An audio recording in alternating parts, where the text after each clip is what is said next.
শুধু কি তাই, আমার নবী কিয়ামতের আরো অসংখ্য আলামত বর্ণনা করেছেন। কিয়ামতের আগ দিয়ে রাখাল মানুষেরা, যারা রাখাল ছিল সারা জীবন, এই রাখালেরা ধন সম্পদের অধিকারী হয়ে তারা বিল্ডিং তৈরি করবে। দাসী তার মনিবকে জন্ম দিবে। এই প্রশ্নের ব্যাখ্যায় কি হবে, দাসী আবার মনিবকে কেমন করে জন্ম দেয়? মুহাদ্দিসিনে কেরাম বলেন, দাসী তার মনিবকে কেমন করে জন্ম দিবে?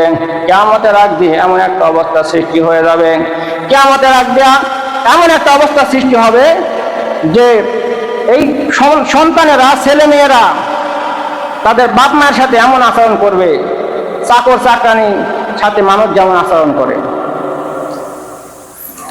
এই দুনিয়ার জমিনের মানুষেরা একজন চাকর যেমন চাকরের সঙ্গে মালিক যেমন ব্যবহার করে, একজন চাকরের সঙ্গে তার মালিক যেমন ব্যবহার করে, এই দুনিয়ার ছেলে মেয়েরা তাদের পিতামাতার সঙ্গে চাকর চাকরানির মতো ব্যবহার করতে থাকবে।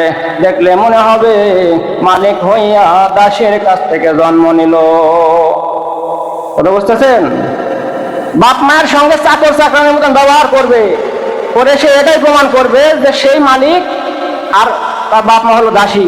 সে দাসীর কাছ থেকে মনিব হইয়া মালিক হইয়া জন্ম নিয়েছে। সে নিজে মালিক সাজছে আর বাপ মা এক বানাইছে গোলাম চাকর। এরকম হয় না?